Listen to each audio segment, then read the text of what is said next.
से इम्प्लीमेंट करें, इसीलिए आज की मीटिंग है। ये इसलिए नहीं है कि सीडब्ल्यूसी में निर्णय हो गया है, अब बाद में हम क्यों मीटिंग रख रहे हैं। एक और महत्वपूर्ण बात आपको बता दें कि आज की मीटिंग इसलिए और महत्वपूर्ण है कि आप जितने भी पदाधिकारी यहाँ उपस्थित हैं, जो सीडब्ल्यूसी में निर्णय लिए गए हैं, उनको, उन व्यक्तियों को तो आपको पहुंचाना है जिनके पास में स्मार्ट मोबाइल नहीं है। 70% लोगों के पास में, हमारे पास में, हम लोगों के पास में स्मार्ट मोबाइल ही नहीं है। तो लोगों को प्रचारात्मक कार्यक्रम के अंतर्गत लोगों को बताना पड़ता है, क्योंकि ये ग्राउंड लेवल का कार्यक्रम है। इसीलिए आज की मीटिंग जो है रखी गई है कि जिससे आप लोगों के जो भी इम्प्लीमेंटेशन के सुझाव हैं वो ठीक ढंग से आए। एक और बात आपसे कहना चाहूंगा कि ये जो प्रोग्राम है बहुत सोच समझ के बनाया गया है। जैसे पहले बताया गया है, नरगुंड साहब ने बहुत अच्छी तरह से उसका विश्लेषण किया है, कमांडर साहब ने भी मार्गदर्शन किया है। एमपी से मिलना इसलिए आवश्यक है क्योंकि जो आपकी बात है इस सरकार में वो एमपी के माध्यम से जाती है। आपकी बात मिनिस्टर के माध्यम से नहीं जाती है। मिनिस्टर कहता है कि मेरी बात तो जो है सरकार सुनेगी नहीं, आप अपने लोक प्रतिनिधि के पास में जाइए। तो मोदी जी के पास में इस सिस्टम में आपको एमपी के माध्यम से ही जाना पड़ेगा, इसीलिए ये प्रोग्राम चॉकआउट करके दिया गया है। नंबर 2, सीबीटी जो की ये बात की गई है कि सीबीटी का हम घेराव करेंगे, वो इसलिए है कि सीबीटी के पास में विशेष अधिकार रहते हैं। सीबीटी से हमारी बात को उठाएं, उसको समझें और श्रम मंत्री तक हमारी बात को उसके पहले पहुंचाएं। इसीलिए सीबीटी सदस्यों से संपर्क करने की बात भी जारी है।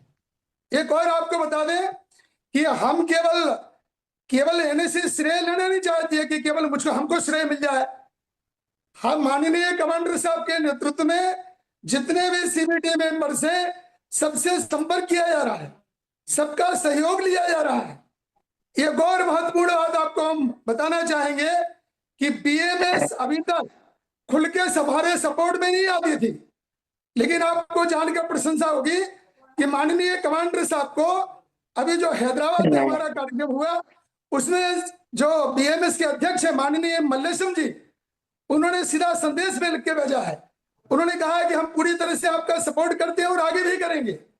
इसी प्रकार से बीएमएस के वाइस प्रेसिडेंट जो है मल्ला जगदेश्वर जी, उनके यहां से भी संदेश आया है कि हमारा जो सपोर्ट है आपको कायम रहेगा। और एक और महत्वपूर्ण बात कि बीएमएस आपने देखा होगा पहले केवल 5,000 रुपए मांग रही थी, अब बीएमएस 7,500 प्लस डे की डिमांड कर रही है।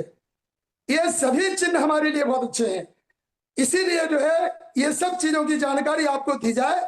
इसीलिए भी ये मीटिंग का एक और महत्वपूर्ण उद्देश्य है, क्योंकि कुछ लोग कहते हैं भाई हमें बीएमएस की मदद लेनी चाहिए, हमें और यूनियंस की मदद लेनी चाहिए।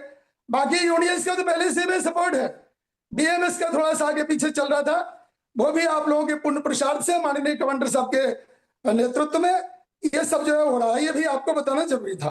इसके बाद में एक और बात आपको अपडेट करना चाहता था कि माननीय कमांडर साहब के द्वारा जब हमको 7 मई को श्रम मंत्री जी के यहाँ भेजा गया चर्चा के लिए, तो श्रम मंत्री जी को हम लोगों ने पूछा, उसमें हमारे बगुड़ा साहब के बात मालूम है, उनसे हमने विनम्रता पूर्वक पूछा कि सर देर क्यों लग रही है, लोग मरते चले जा रहे हैं, बार बार आश्वासन देते हो।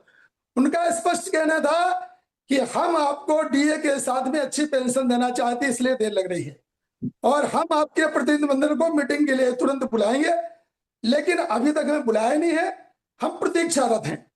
एक और बात आपको महत्वपूर्ण बता दें कि ये सब पॉजिटिव चीजें हैं, निश्चित रूप से होगा, लेकिन हमें सजग रहना है, सतर्क रहना है। हमारे भाई दिन प्रतिदिन मरते चले आ रहे हैं।